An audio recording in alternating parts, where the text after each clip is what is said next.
as you know, I'm trying to teach my kids money and the economy and all that sort of stuff. And then one of the kids, I can't remember who, last night went, "Daddy, what does economy mean?"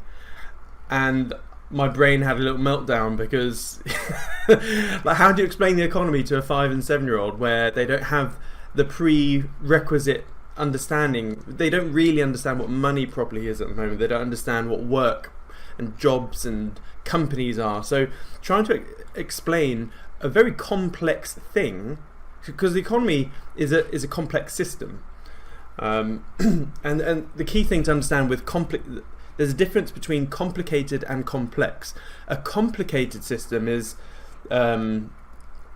something with not many moving parts but can be intricate. So let's take the inner meshings and cogs of a watch. Okay, that's a complicated system, but it's not complex. So a complex system is something where there's like lots of different variables that could all be doing different things at any point in time. So the economy is a very complex system because we have humans that are completely unpredictable, and these unpredictable beings run things called companies, and therefore some companies can be unpredictable, and we have all sorts of different markets, different assets, and so it is like, yeah, fluid dynamics is a better way to sort of understand the economy than, you know, algebra.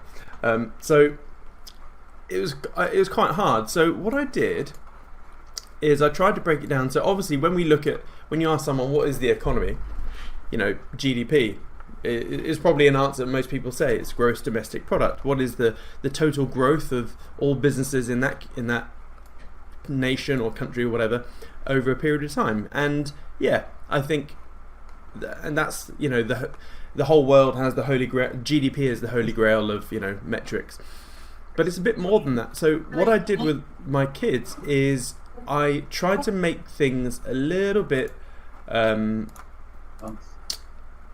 more relatable. So I did, yeah. So what we're going to do is I'm going to go through the same process with you. And so I tried to pick the simplest of things to really explain how even the smallest of objects have massive industries and economies behind them. So on the table there was a pencil, and I thought, beautiful, beautiful, beautiful example. So we have a pencil, right? It's a very simple looking thing, and I said, right, what is this made of? And they went, the writing bit, so let's just put, you know, graphite or lead. What else is it made of? And they said wood, obviously. What else? And then they said metal, because there was like metal casing bits around it. Okay, so metal. Well, actually, I think it's tin, isn't it? Or as the Yanks say, aluminium. So yeah, I'll just put tin. And this pencil didn't have a rubber, but sometimes in a pencil it has a rubber at the top, doesn't it? So you have rubber. So, and actually when you think about it, and I thought of this in hindsight, a pencil sometimes has like a shiny lacquer on it, doesn't it? So you'd have lacquer. So with a simple pencil, you have basically 5 ingredients: lacquer, graphite, wood, tin, and rubber. So let's take graphite for example, and I think graphite is the writing part of the pen. So how on earth how do you get the graphite? And so you can then have these little tendrils that come out. So obviously you need to have a graphite mine, so a graphite mine, and then in that mine, I mean, there's going to be trucks. There's trucks and machines and people and stuff like that, and let's say factories.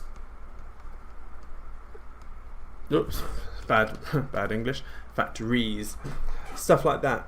And then you can, out of all these things, there's a million different things that you can have. Like, let's take the people. The people need food. They need water. they need clothing, they need transport. There's endless amounts of things that have to happen. And in each little industry, food, you could do the same thing. So with just the graphite part, just to produce, and I guess you could draw another circle going, you need another factory, or actually, you need a factory that takes refined graphite and to put them in long, strips of, or cylinders of, for a pencil. I don't know how a pencil's made, but you're going to have endless amounts of factories and refineries all the way from the mine, or to the factory that actually assembles the pencil. And so you have major industries just with the graphite world, just to provide a pencil. Then you have exactly the same thing for the wood. You need people that chop down the wood, and all the trucks and lorries and factories and stuff like that. And I guess a big thing with wood is transport. So, diesel moves 97% of the world's stuff to everywhere. Literally nothing moves on this planet without diesel. So anything with a lorry or a ship is mainly diesel. So, and then God, if you then try and do the spider web of how do you get diesel, you then have the whole world of the oil, the whole oil industry.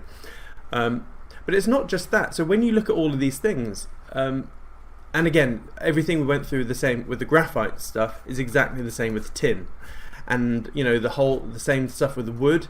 The rubber industry is very similar because you get rubber from the woods. You chop down the trees, yada yada yada, and the lacquer, God knows where that comes from, but it's going to be very similar.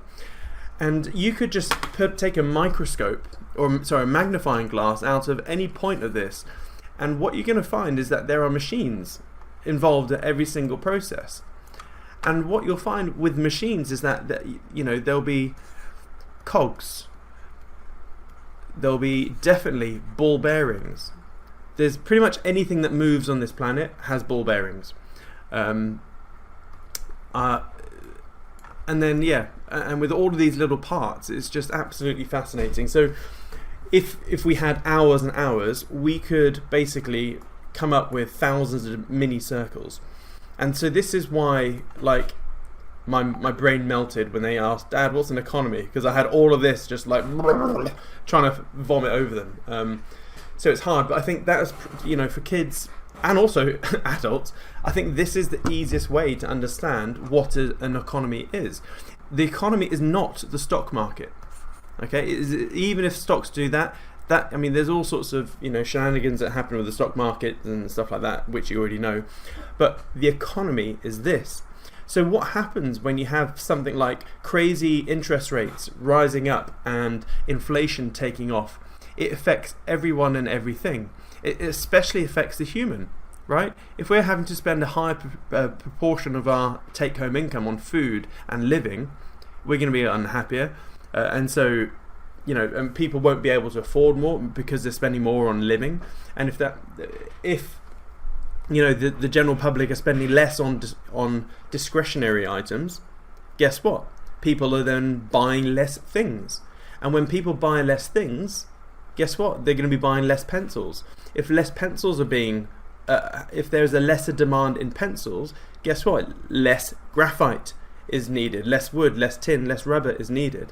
If all of these things are not needed as much, guess what? It's that knock-on domino effect that, if all of a sudden demand for graphene drops, you have millions of people that get downsized, companies go bust, etc. And then it exacerbates things. And that is why the economy, there are no real sort of live metrics for this, because everything has a knock-on effect. And it's not just that. A company doesn't just get rid of staff straight away when things go wrong, because they go, we don't know if this is just a blip in the economy, or is it going to pull back? So they'll, some companies may hold on staff and departments longer than they need to. So, when shit hits the fan, it does really take a year or two for that ripple effect to go downstream. And the same way. And so really that is the economy. It's a huge ecosystem of complex variables that could do anything at any point in time. So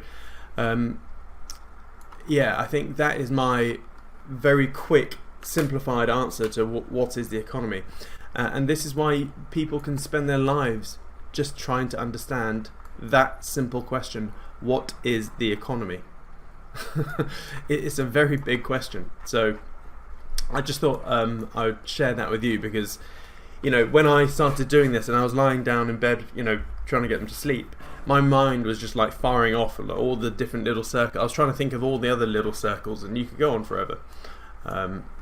So yeah, this is why big stuff like interest rates and CBDCs and all that sort of stuff affects everyone and everything. So what is the economy? There we go. Now, the other thing, this is, again, as I said, this training pub is going to be a bit wacky and all over the place, because we've ticked this one off. Now we're going to go into something slightly different, because I believe I've got a slightly different perspective of the world than a lot of people, and I think a lot of that comes down to trying to be as realistic as possible, and trying to not listen to general biases.